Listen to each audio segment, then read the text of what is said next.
Certinho? Boa tarde a todos. Boa tarde, senhoras e senhores. Voltando aí ao tema de fonte de energia, tá? Agora de uma maneira mais, como é que eu posso dizer, mais direta aí, né? Da outra vez a gente parou um pouco, a gente mudou um pouco. Enfim, hoje inclusive eu trouxe a amostra de petróleo que eu falei para vocês, tá? Daqui a pouquinho isso aqui passará aí pela sua carteira aí, ou você poderá vir aqui olhar, abrir, você pode sentir o cheiro, tá? Caso tenha curiosidade para sentir a viscosidade dele, dá para sentir também, porque a gente pode virar aqui um pouquinho, só que quando a gente vira, ele suja a garrafa, tá vendo? As meninas estavam olhando ali fora, a Nath e a Yasmin, mas a gente pode, de repente, pegar um lápis, uma coisa, colocar aqui, você pode tocar, tá? Como eu tinha falado para vocês, de fonte renovável, fonte não renovável de energia. Lembre-se sempre que quando eu falo que uma fonte de energia não é renovável, não é porque ela não é renovável, entendeu? Exato, é o tempo hábil, tempo versus economia. Então, existe petróleo sendo feito até hoje no mundo. As reservas de petróleo, onde o petróleo já está feito, está aí. Mas nós temos até hoje, já que ele é um hidrocarboneto, ele está presente dentro da crosta, né? A partir de várias matérias orgânicas, florestas antigas soterradas, né? É bom que você lembre que até hoje existe esse processo de formação, onde matéria orgânica está se transformando em petróleo. O próprio pré-sal, que a gente conhece, a gente vai dar uma olhada nele aqui, o próprio pré-sal, gente, ele é uma reserva de petróleo ainda em formação. Tem petróleo sendo feito ainda dentro do pré-sal, tá? Então, assim, lembre-se que quando eu falo de fonte de energia não renovável, que são as mais utilizadas, tá? Energia nuclear, gás natural, carvão, energia nuclear, são não renováveis porque a sua matéria-prima, tá? Ela demora demais até ficar pronta, até ser produzida, tá? Mas não é que o processo de produção de petróleo, por exemplo, no mundo esteja cessado, não. Tudo bem? Então, olha só. Então, essa é a grande diferença, tá?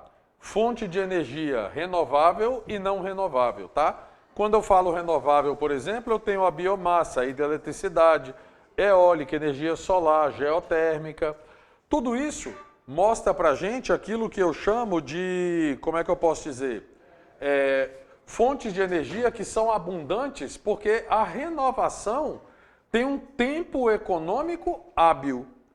O sol nasce todo dia, a água está aí, a biomassa também, por aí vai. Tá? Então, essa diferença básica. Não pense que aqui na não renovável está cessada a produção natural disso no planeta, porque não está. Tudo bem? Como eu falei para vocês, o petróleo, né? Daquela outra vez, hoje a gente aprofunda mais um pouco aqui, tá? Então, o petróleo, como a gente sabe, ele resulta de reações químicas e isso não é tão fácil de acontecer. Deixa eu te dizer, matéria orgânica soterrada é o que eu mais tenho no planeta por aí. Se toda vez que eu soterrasse matéria orgânica em decomposição eu tivesse petróleo, ao cavar o cemitério eu estava rico, né? Então, o que acontece? Você tem uma matéria orgânica soterrada, geralmente são grandes florestas que já existiram, ela está soterrada aqui. O que depende para que se construa o petróleo, para que o petróleo se forme na natureza? Veja bem, isso está necessariamente enterrado há milhões de anos, tudo bem? O que eu vou ter ao redor aqui? Eu vou ter a composição química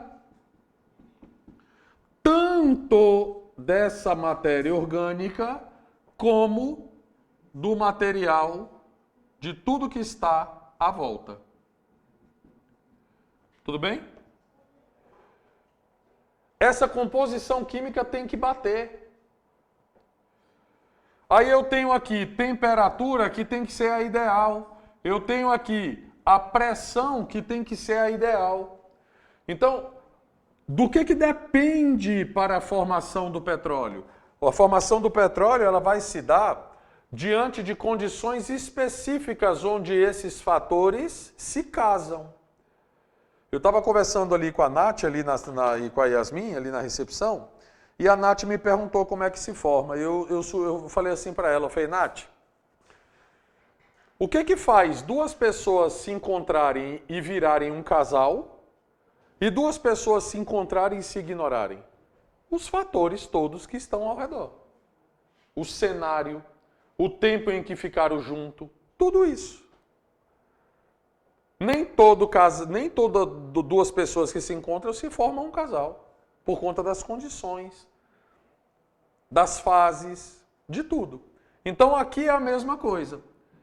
Não se forma petróleo em qualquer lugar. Então são reações químicas em fósseis depositados principalmente no fundo do mar, e eu explico isso. Tá? Por que o fundo do mar é considerado as maiores bacias sedimentares do mundo? Porque você tem os rios do mundo inteiro jogando matéria orgânica no mar. Esse petróleo que está aqui sobre a mesa, que eu trouxe essa amostra para vocês, você sabe de onde isso foi extraído? Plataforma de anchova no pré-sal. O que acontece lá? Só para você ter uma ideia. Eu tenho aqui a superfície, tudo bem? Só para você ter uma base.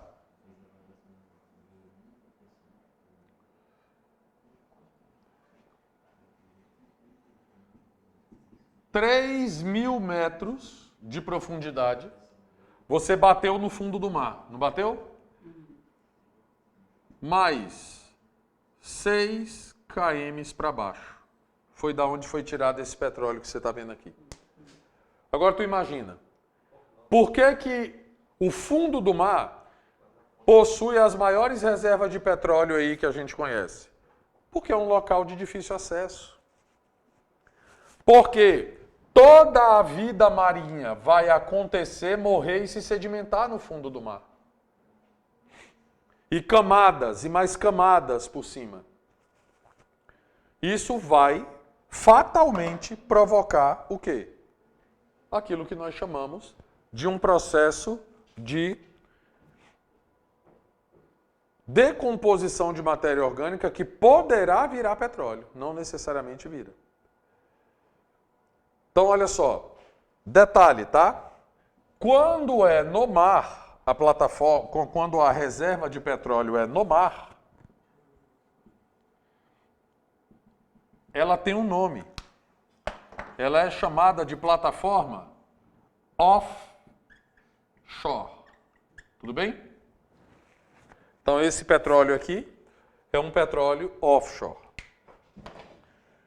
Quando esse petróleo é retirado do continente, a reserva está no continente, é um petróleo onshore. Detalhe, amigos, o petróleo não é igual no mundo inteiro. Muda composição, cheiro, química, visual. Existe petróleo que se eu trouxer ele nessa garrafa aqui, ele não é preto assim. Ele é da cor de urina. E isso é óbvio da gente entender. É fácil. Se você tem matéria orgânica de diferentes composições, em rochas de diferentes composições, sob temperatura, pressão, tempo de soterramento diferentes. Gente, se o ser humano tem composições químicas diferentes, olha o DNA, cada um é cada um, de acordo com a sua história. É como se cada um de nós fôssemos uma plataforma de petróleo com um cenário diferente. Então nós temos cores diferentes, altura diferente. Se eu tirar o meu sangue e tirar o seu, vai dar diferença. É assim. Petróleo é a mesma coisa. Uso. Eu posso substituir essa coluna de petróleo aqui dizendo tudo que você imaginar tem petróleo. Inclusive você. Tem. Tem muito tempo de petróleo. Deixa eu te dizer uma coisa. O que assusta, tá? O que assusta não é a quantidade de petróleo que falta ser retirado. O que assusta é a velocidade, a tecnologia aliada à velocidade com a qual a gente está tirando. Entendeu? Não dá ainda para saber, não tem estudo que diga quanto de petróleo que ainda tem no mundo. O que assusta é que a gente sabe que é finito. E se é finito, a gente assusta por quê? Porque a gente sabe que hoje a produção de petróleo está em bilhão de barril por dia. Eu só posso Eu só posso chegar à conclusão de que isso está perto, não, mas que uma hora isso vai acabar. E quando acabar, a gente já tem alguma coisa que consiga substituir? Para determinadas coisas, sim. Na mesma eficiência? Não. Entendeu? Esse é um desafio. Mas não pense que a ciência não está estudando aí, tá? Substitutos para o petróleo. Já, claro que já. Entendeu? Os caras já têm muita coisa pronta aí. Mas que vão deixar para usar quando? Na hora que a luz vermelha acender. Porque é muito melhor você usar quando a luz vermelha acender do que para preservar, do que para prevenir o fim. Lá você vende mais caro. Então, quando acabar, esses países da OPEP estão tudo ferrados. Cara, assim, basicamente, vai depender da capacidade que esses países têm de virar a chave e não depender só disso. Entendeu? Hoje, a partir da década de 1960, vocês sabem, eu tinha 7 irmãs do petróleo, as 7 empresas americanas que eram as mais produtoras de petróleo. Isso não é novidade para a gente. Então, os países que tinham muito petróleo criaram a OPEP, a Organização dos Países Exportadores de Petróleo. Bom, nós, brasileiros, temos mais petróleo do que alguns países da OPEP. E por que nós não estamos na OPEP? Porque o critério para entrar na OPEP é que a sua principal receita seja o petróleo. Não é o nosso caso, nós somos agroexportadores. Ok? Mas em via de regra, tá bem da verdade aí, a gente pode pensar o seguinte. Por exemplo, igual eu falei, o nosso petróleo aqui no Brasil, ele não é de tão boa qualidade. Não leia essa minha informação como o nosso petróleo é ruim, não é isso, tá? Mas não é um petróleo de tão grande qualidade. É um petróleo mediano. Esse petróleo que está sobre a mesa aqui, ele já foi refinado. O que é o petróleo refinado? Coado. Retirado as impurezas, principalmente impurezas físicas. Quando você tira o petróleo de debaixo da terra, principalmente no fundo do mar, não tem como, ele acaba vindo com areia, ele acaba vindo com pedaço de rocha, pedaço de fóssil junto. Aqui ele está coadinho, aqui está só o petróleo, ele está refinado. Tá? Então, para tudo que você imaginar, dentro dessa sala de aula aqui tem petróleo. Qualquer coisa que o teu olho bater aqui tem petróleo. Eu tenho petróleo na minha aliança. Eu tenho petróleo na obturação do meu dente. Eu tenho petróleo na fabricação de vacina. Na seringa, então, nem se fala. Então, o petróleo é hoje o carro-chefe. Eu estava tendo uma discussão bem interessante com as meninas ali fora, que eu cheguei e fui assinar a folha de ponto e coloquei em cima da mesa. Elas olharam e falaram, professor, que diabo é isso? Eu falei, petróleo. Aí a Nath pirou. A Nath falou, professor, é isso aí que destrói o mundo. Eu falei, mas é também o que constrói. Entendeu? Ele não é o vilão. O vilão é o uso dele. Falei, tudo que você tem na sua casa tem petróleo. Então isso aqui constrói o mundo, mas também destrói. A queima disso aqui destrói muito. Essa garrafinha que está aqui destrói muito quando ela é jogada na natureza. Tem na tinta da tatuagem também? Hã? Tem na tinta da tatuagem? Cara, muito provavelmente sim. Muito provavelmente sim. Então tem o petróleo mito. Sim. Tá vendo? Fica falando isso não, que uma menina dessa aí arranca um pedaço do teu couro e vende, né, a tua tatuagem para derreter. Entendeu? Então assim, qual é a vantagem? Vantagem aí de usar petróleo hoje. Hoje há um domínio absoluto, desde a extração até você fazer o produto final. Então você tem aí uma coisa, sabe, absurdamente controlada.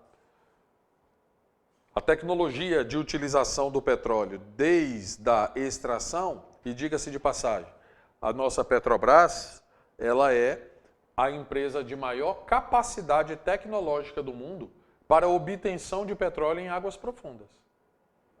Petrobras extrai petróleo para tudo que é tipo de país que você imaginar aí. Os países contratam, tá? E eles vão lá e retiram o petróleo para eles.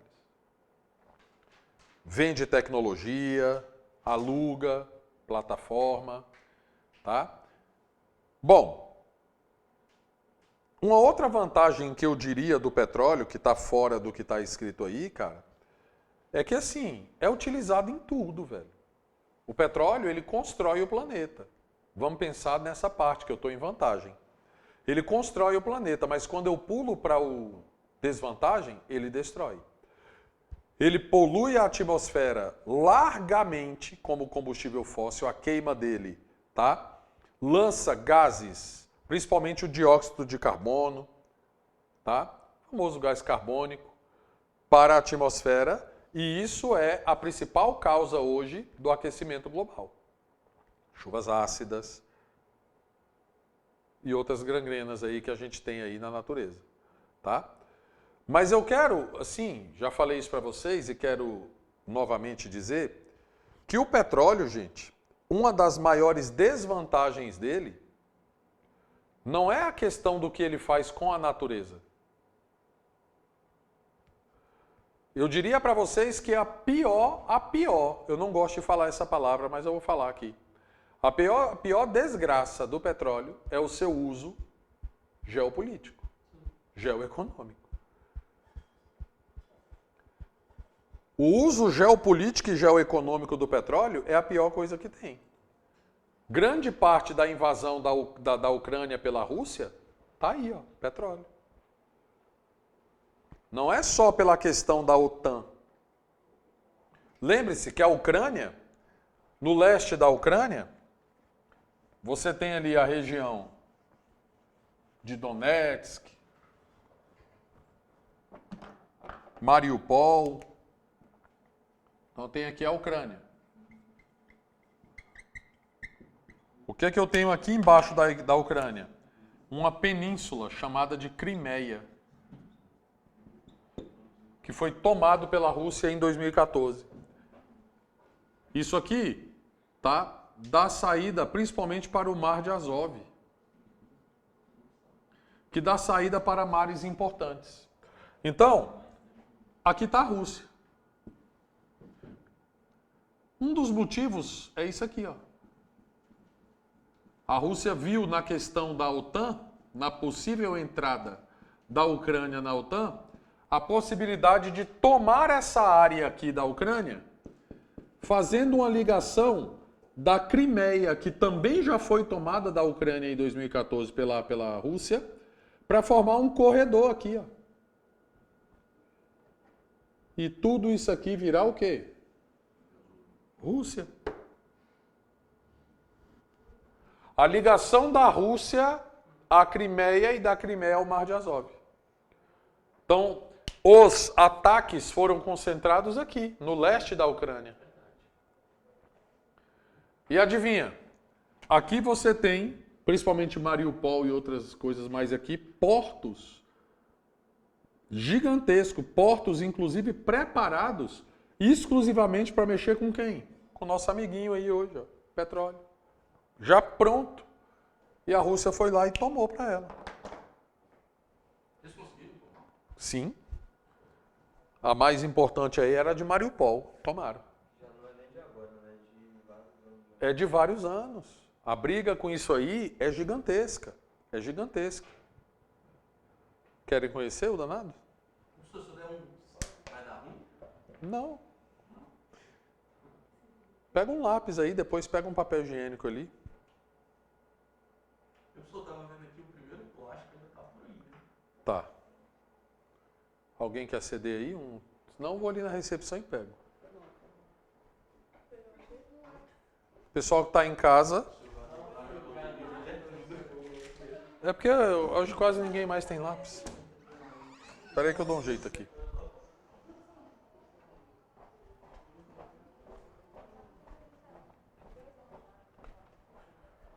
Os meninos querem tocar também. Eu vou pegar um... Posso pegar esse lápis aqui? Só para... Se não pegar.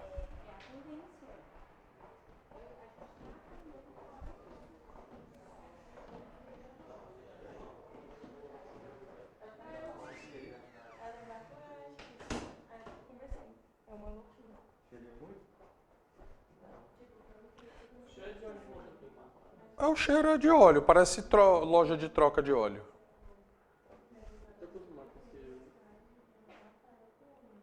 Vou passar mostrando o cheiro primeiro para vocês, depois eu mostro a composição.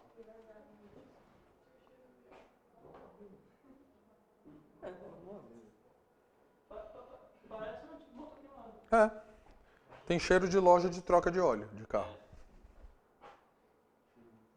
Né? Cheiro de oficina. Nossa, mostra ali. Oficina. Ó, eu vou tirar um pouquinho daqui e vou colocar aqui na tampinha, tá?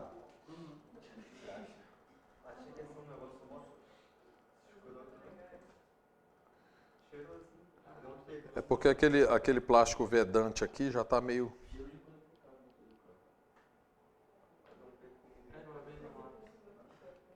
Não, aqui é de boa.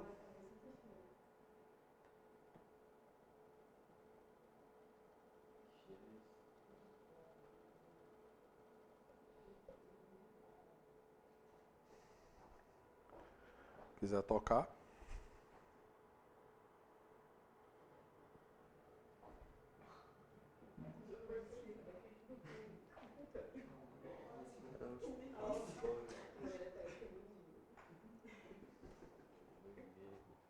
Sai da roupa? Não sei. Eu sei que da pele não sai.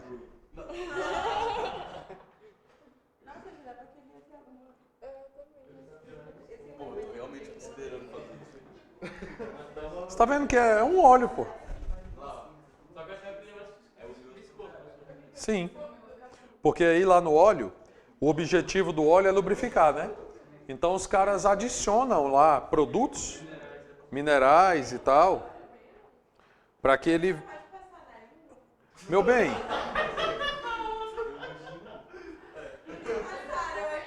eu vou dizer assim, tem gente que bota a boca em coisa pior, né? Então, se não morrer, eu acho que não vai ser o petróleo, né? Parece que eu escapamento. É. O escapamento do carro. É. Uai, quantas pessoas tu conhece que já experimentou petróleo além de mim e o Ângelo agora? Cara, quem é que vai botar petróleo na língua? Porque o professor acabou de explicar que eu sei. Deixa eu devolver o lápis. Eu vou cagar aqui. Oxe, esse pau, acabei de comer um tiranossauro Rex.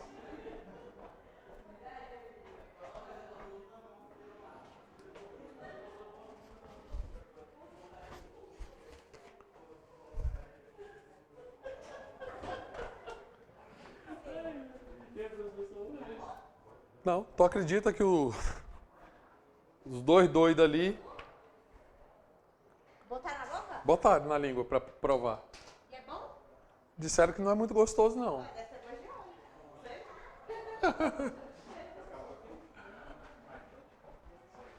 óleo. E aí? Tranquilex. Então é esse aí, o famoso petróleo. Comeu? Gostou, velho? Tá sentindo mal, não?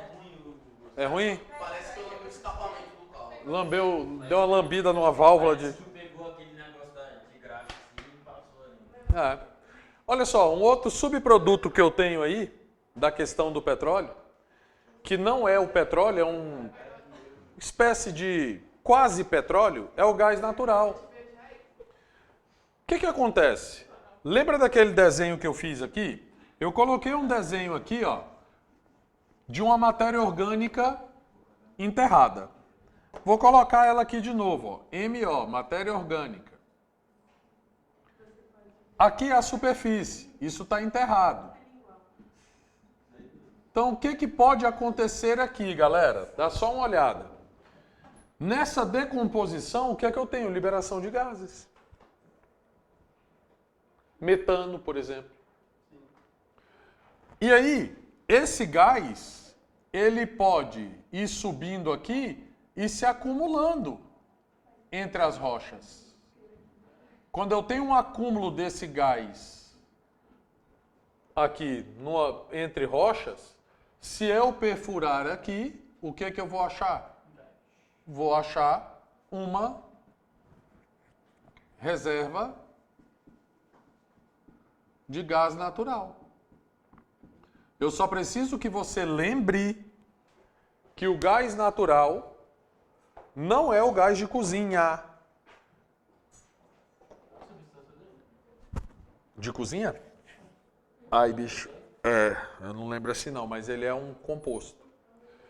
O que eu posso dizer é que existe uma diferença entre gás natural veicular, e olha aqui agora, ó, gás de cozinha. Esse gás de cozinha é o famoso gás liquefeito de petróleo. Detalhe, olha que questãozinha interessante que pode cair numa prova. Ei, o gás natural e o gás natural veicular não são derivados de petróleo. Eles têm um processo de formação parecido. O cenário até é o mesmo. Mas o GLP é o gás liquefeito de petróleo, é o de cozinha. E vocês devem saber que ele, no final da sua produção, ele não tem cheiro, o gás de cozinha. Esse cheiro é enxofre, é o perfume preferido de Satanás. O enxofre, gente, entenda que ele é colocado aí de propósito. E isso é uma convenção mundial. Se você estiver lá numa ilha perdida, brother, você está numa ilha perdida aí, lá no meio do nada, não sei aonde aí, vamos dizer aí, nas Filipinas. Se vazar gás de cozinha, você vai falar, está vazando gás de cozinha. Porque é um cheiro propositalmente colocado e ele é igual no mundo inteiro. Tudo bem? O gás de cozinha, olha lá, ele acontece associado ou não aonde tem petróleo. O que é que eu quero dizer? No lugar onde tem petróleo, tem gás de cozinha? Pode ter. Vai depender de se esse gás liberado pela decomposição ficou preso ou não. Às vezes ele sai. Gente, sai gases de dentro da Terra. Qualquer lugar do mundo. Isso não é visível, mas sai. Né?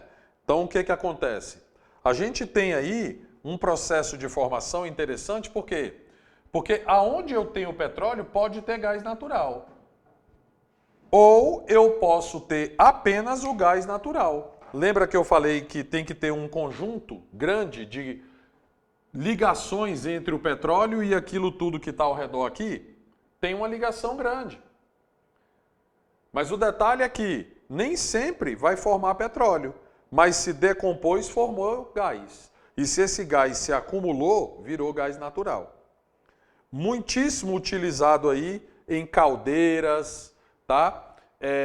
Aquecimento para geração de eletricidade, para veículos, caldeiras e fornos, matéria-prima e derivado para decomposição aí de matéria derivada a petróleo, termoelétrica, por exemplo.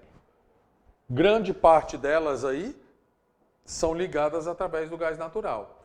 Sobre Brasil, com relação a esse cara aí chamado gás natural. Nós temos ou não temos muito gás natural do Brasil? Temos e não temos. Tá? Até bem pouco tempo atrás, éramos tidos como um país pobre em gás natural. Exato. Então encontraram muito, inclusive, na Bahia. Hoje o Brasil não é mais pobre em gás natural, mas ainda depende do gás natural de fora. Principalmente da Bolívia, onde o Brasil construiu um gasoduto de 3.500 quilômetros, chamado Gasbol, gasoduto Brasil-Bolívia. Tá? Então ele leva aí gás natural, principalmente para a região sul do Brasil, que usa muito, sudeste, que usa muito, né? Então a desvantagem aí é que os gasodutos e metaneiros são navios especiais para isso aí, tá? Não é barato, tá? Gera uma manutenção constante e cara. Então o transporte e a distribuição requer alto investimento aí, beleza? Para o gás natural. Uma outra fonte de energia é o carvão mineral, que também vem disso aqui, ó. Olha que interessante que é isso aqui, cara. Quando eu tenho uma matéria orgânica soterrada há milhões de anos, ela pode se decompor e partir para o lado de formar petróleo, ou ela pode virar fóssil. O que é fóssil, gente? É rocha. Rocha? Um peixe fóssil, aqueles que a gente vende lá no Nordeste, lá, uma pedra, quando você abre, tem um peixe dentro, não é? Aquilo ali é uma rocha? Vira rocha. Matéria orgânica que virou rocha. E essa rocha, dependendo da sua composição química, ela tem o poder de se manter aquecida por muito tempo. Por isso o tal do carvão mineral.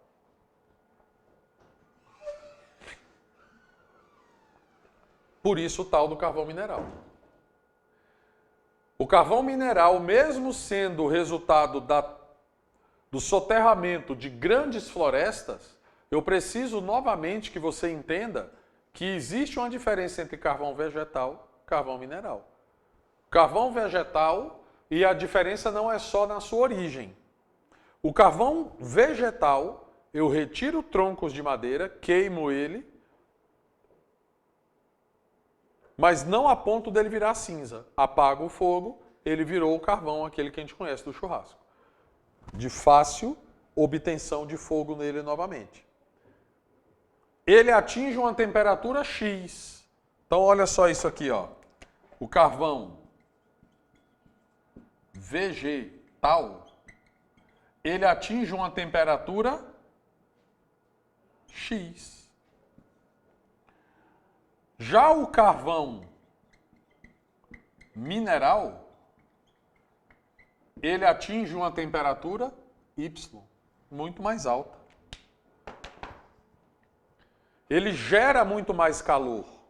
E detalhe, além de gerar mais calor, ele demora mais tempo para se consumir. Por isso que ele é muito utilizado na indústria, ele foi nada mais, nada menos, esse cara, primeira fonte de energia do mundo, né? Esse cara aqui foi a base da primeira revolução industrial. Deixa eu te dizer uma coisa. Esse cara aqui já foi o petróleo do mundo. Esse cara aqui já teve o seu uso geopolítico e geoeconômico. Cruel, devastador sobre aqueles que precisavam, diante daqueles que exploravam, né? Então, carvão mineral, né? Um aluno escreveu na minha prova uma vez, eu achei muito interessante. Ele escreveu na minha prova, mas ele soube escrever, né? Ele colocou entre aspas, ele colocou carvão mineral, ele colocou entre aspas e colocou primeiro petróleo do mundo. Eu entendi perfeitamente o que esse moleque quis dizer, né? Não tem nada a ver com petróleo, mas é a importância geopolítica e geoeconômica disso, tá? Então, uso, produção também de energia elétrica, crescimento de matéria-prima de fertilizante. A Rússia usa muito isso. A Rússia, como vocês sabem, ela é o país que, né, mais produz fertilizantes aí no planeta. Então, vantagem, domínio de tecnologia para o seu aproveitamento, facilidade de transporte e distribuição. Desvantagem, parecida com a do petróleo. A queima disso aí libera muito dióxido de carbono, óxido de hidrogênio, de nitrogênio. Então, esse cara aqui, além de promover aquecimento global, ele também provoca chuva ácida. Ok? Olha a polêmica aí. Essa aí é a doidona mesmo da polêmica. A tal da energia nuclear. Gente, a energia nuclear, ela é o seguinte, cara. Eu costumo dizer que ela é polêmica porque as vantagens dela são inigualáveis. Nada é igual. Mas as desvantagens têm essa mesma característica. Como é que os caras inventaram a energia nuclear? Basicamente, gente, o que é que eu preciso para produzir energia elétrica? Eu preciso de uma grande turbina girando um gerador. Se você tiver aqueles motorzinhos, ligar ele no gerador, você acende uma lâmpada, não acende? Acende. Então, o que que acontece? Maneira que a gente mais conhece no Brasil, hidrelétrica. O cara represa a água, solta essa água encanada passa pelas pás de uma grande hélice que gira um gerador do tamanho desse prédio. O tamanho desse prédio, muito maior. E aí tu tem a obtenção da energia. Só que lembra que desde a primeira revolução industrial que os caras entenderam que calor gera trabalho e trabalho pode ser convertido em movimento? Está aqui. O sistema de geração de energia nuclear, ele é parecido com um de energia hidráulica, por exemplo. É uma grande hélice, que a gente chama de turbina. É uma grande turbina girando um gerador e esse gerador, por sua vez, gerando energia. É isso, não é outra coisa. Só que no caso da energia nuclear, demorou, mas os caras uma hora descobriram que você tem um átomo e todo átomo tem o seu núcleo. Os caras achavam que a única coisa que era inquebrável no planeta era quem? O núcleo. Até que esses caras em laboratório conseguiram quebrar esse núcleo. E viram que quando quebraram esse núcleo, o que é que gerou? Calor. A quebra, a fissura do núcleo gera calor. Pronto. É uma maneira, se eu tenho calor, eu transformo esse calor em trabalho e esse trabalho em movimento. Gente, para vocês terem uma ideia do tanto que isso aqui é rentável. Tá? Se você falar assim, ó, Mário, me diga as vantagens. As vantagens que aqui estão escritas ali são as mais bobas possíveis. Olha lá. Não emite poluente que contribuam para o efeito estufa. Isso aqui é o mais besta. É a vantagem mais boba que eu posso dizer da energia nuclear. A maior vantagem da energia nuclear, vamos lá, as maiores? As usinas não precisam de grandes espaços. Se elas não precisam de grandes espaços, eu posso colocá-la próxima ao centro consumidor, dentro do centro consumidor. Eu posso colocar uma usina nuclear dentro da cidade de São Paulo, se eu quiser. E uma hidrelétrica, tem como? Eu preciso de um espaço maior, não é? Eu preciso de uma área alagada. Então eu posso... Gente, usina nuclear... Você tem usina nuclear na Europa do tamanho desse prédio aqui, ó. Existem várias usinas nucleares que são pequenininhas. Outras, grandonas. Depende da demanda. Outra vantagem muito grande, além de você poder estar próximo do centro consumidor. Qual é a matéria-prima para a produção da energia nuclear? Urânio. O que é que eu tenho que fazer com o urânio para gerar energia nuclear? Enriquecer, que chama, não é? Sabe o que é enriquecer urânio? Torná-lo puro. Tirar deles as impurezas. Aí, beleza. O cara começa a enriquecer urânio lá. Gente, dá só uma olhada nessa matemática que eu vou mostrar aqui agora. Meio quilo de urânio. Meio quilo de urânio. É o peso da sua necessaire. Tem celular aí, pesa 400 gramas. Meio quilo de urânio consegue gerar energia igual a 1.200 barris de petróleo queimando, gerando calor para isso, de 60 quilos cada barril desse. Então é inigualável, filho. É inigualável. O grande problema da energia nuclear é vazou, fodeu. Essa é a equação mais simples. Vazou é igual a fodeu. A outra coisa, o que fazer com lixo nuclear? Gente, a França quase que inteira, no subterrâneo dela, é cheio de corredores construídos. Camadas de 10 metros de concreto, de espessura. Depois chumbo, depois mais 10 metros. Lotado de barril, tambor de lixo nuclear lá embaixo.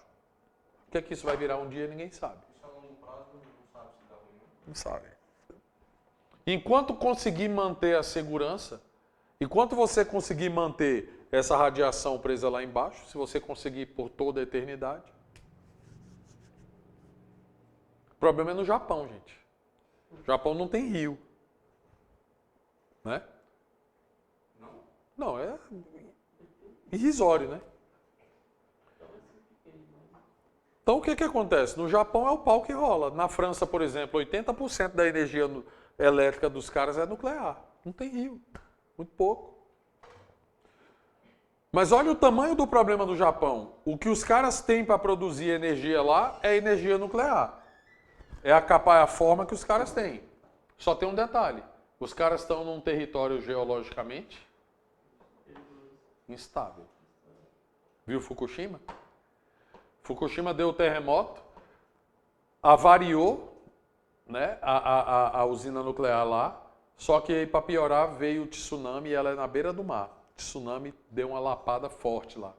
É claro que as usinas nucleares, elas são muito bem construídas e seguras.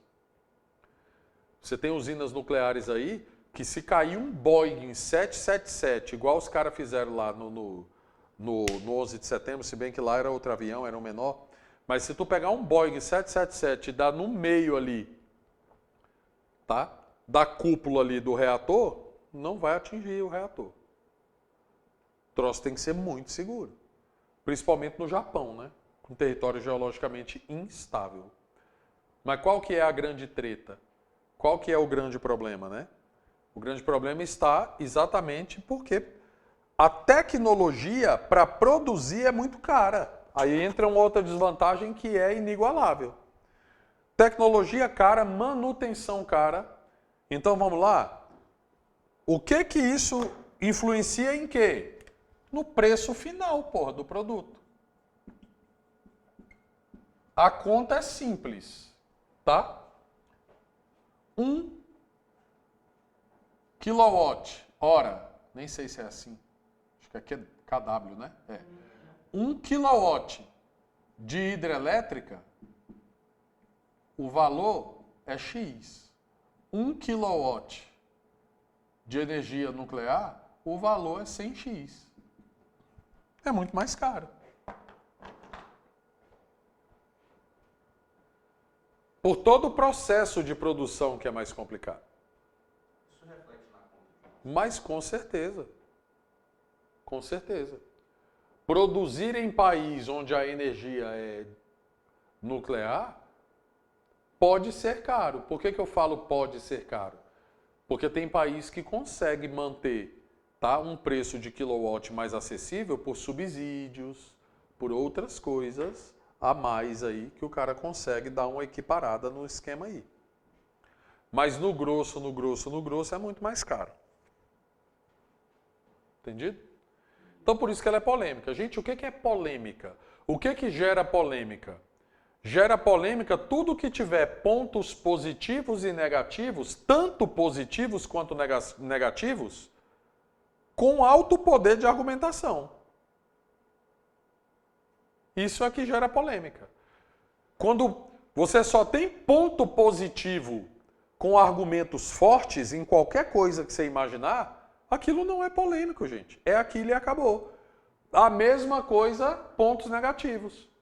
Quando você tem, seja lá o que for, somente pontos negativos, convincentes e fortes os argumentos, não é polêmico, é errado e acabou. É prejudicial e acabou. Então a energia nuclear ela é polêmica por isso. Né? Puxado. Então tá aí, ó. A grosso modo, nós vimos aí as não renováveis, né? Então as energias, né? Isso aqui, ó, daqui é da onde a gente vai começar, ó, das renováveis na próxima aula. Então as vantagens da energia renovável são reduzir significativamente as emissões de CO2, reduz a dependência energética da nossa sociedade face aos combustíveis fósseis. Tá bom que reduz. Isso aqui é só na teoria, gente. Porque agora vem a má notícia. Você tem as fontes de energia renovável tipo água, que tem em abundância, mas enquanto o homem estiver depositando as suas esperanças da não dependência dos combustíveis fósseis em fonte de energia alternativa, a gente está enrolado. Porque com todos os estudos que nós temos até hoje com relação à fonte de energia alternativa, eu posso dizer para você tranquilamente o seguinte: nenhuma delas gera energia com eficiência. A longos, eu digo assim, a larga escala, capaz de reduzir, de acabar com essa dependência aí dos combustíveis fósseis. Nenhuma delas, cara.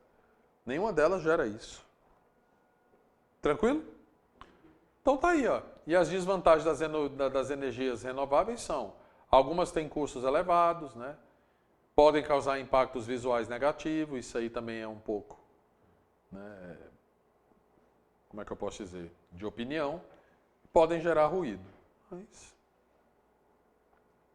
Tranquilo? Pessoal que bebeu petróleo aí, tá tudo bem? Até agora tá. Tranquilo? Então, tá de boa.